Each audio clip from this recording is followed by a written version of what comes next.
خداوند شما را برحذر داشت که با یهود و نصارا دوستی نکنید، پس خدای با کی دوست باشیم؟ الله می فرماید انما ولیکم الله و رسوله والذین آمنوا الذین یقیمون الصلاة و یؤتون الزکاة و هم راکعون. الله می فرماید جز این نیست که ولی شما، دوست شما الله است و رسول است و مؤمنان مخلص. ببینید امام رازی اینجا مناسبت این آیه را با گذشته که مناسبتش ظاهر است نوشته که وجه النظم، یعنی وجه مناسبت یا ربط آیه با گذشته اینه که انه تعالی لما نهى فی الآیات المتقدمه، در اون آیات گذشته خداوند نهی کرد. اون آیات گذشته چی بود؟ یا ایها الذین آمنوا لا تتخذوا اليهود والنصارى اولیاء. من فرمود عن موالات الكفار، از موالات کفار. اکنون امر فی هذه الآیه، در این آیه دستور داد به موالات من یجب موالاته، دوستی بکن با اونهایی که بر تو واجب است با اونها دوست باشی. کیه اینها؟ انما ولیکم الله، جزی نیست که دوست شما الله است و رسوله و رسول الله است، والذین آمنوا، کسانی که ایمان آوردند، الذین یقیمون الصلاة، کسانی که نماز برپا می‌دارند، و یؤتون الزکات، زکات می‌دهند، و هم راکعون، آنها رکوع هم می‌کنند. این بعضی اینجا تفسیر کردند، گرچه سیدنا علی رضی الله تعالی عنہ هم یکی از مصادیق بارز الذین آمنو هست، اما این آیه را فقط به حضرت علی تفسیر کردن، بگیم دوست شما خداست و رسول هست، والذین آمنو حضرت علی هست. چون یک روایت درست کردند که حضرت علی نماز میخواند و در حالت رکوع بود، کسی آمد صدقه خواست، انگشترش را یا صدقه دیگری را در حالت رکوع بهش داد. الذين آمنوا يقيمون الصلاة و یؤتون الزکات، زکات را کجا میده؟ و هم راکعون، در حالی که رکوع کرده. اولا سیدنا علی رضی الله تعالی عنہ چنان نمازی نمیخواند که در نماز گدا و سائل بیاید و متوجه گدا و سائل باشد. اون علی که نماز میخواند و در حالت نماز ترکش تیر را از پایش در می آوردند که حالیش نمیشد. اون علی در نماز با مردم چیکار داره؟ اون از دنیا بریده، اون فقط به طرف الله تعالی متوجه است. و دوم والذین آمنو صیغه جمع هست یا نیست؟ شما عربی خواندید، الذین اسم موصول هم برای جمع هست، آمنو هم صیغه چی هست؟ جمع هست. والذی آمنه نگفته، والذین آمنو همه مؤمنین مخلص را میگه.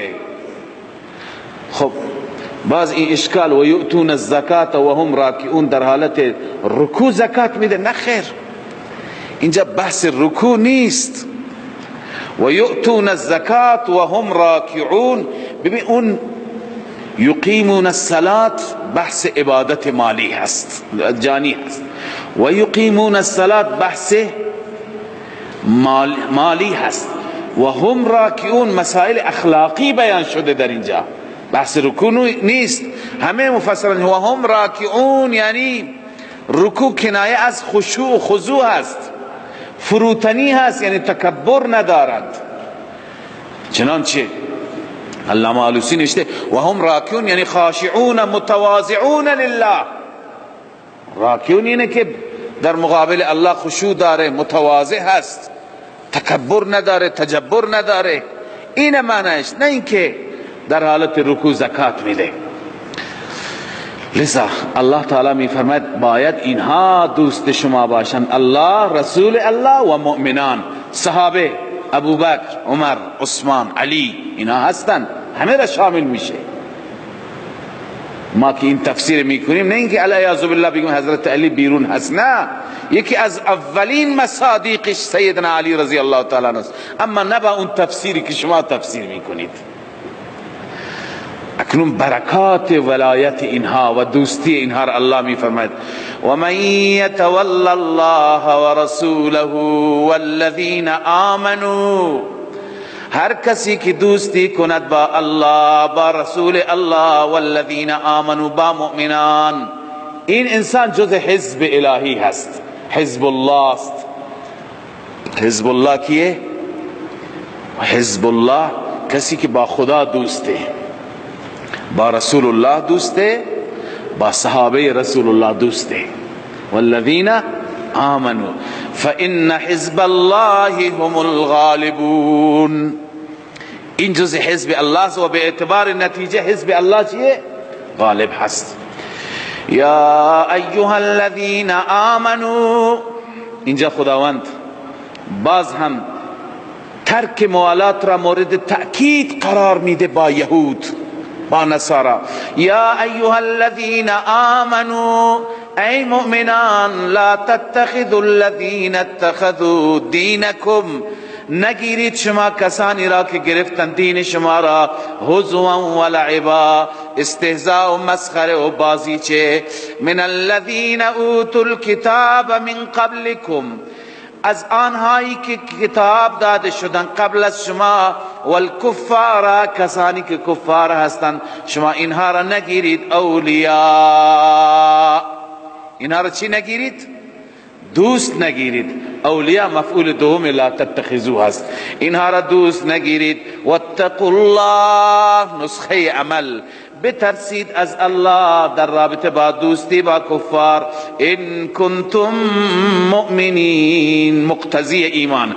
اگر ایمان مقتضی چی است؟ مقتضی عدم موالات است.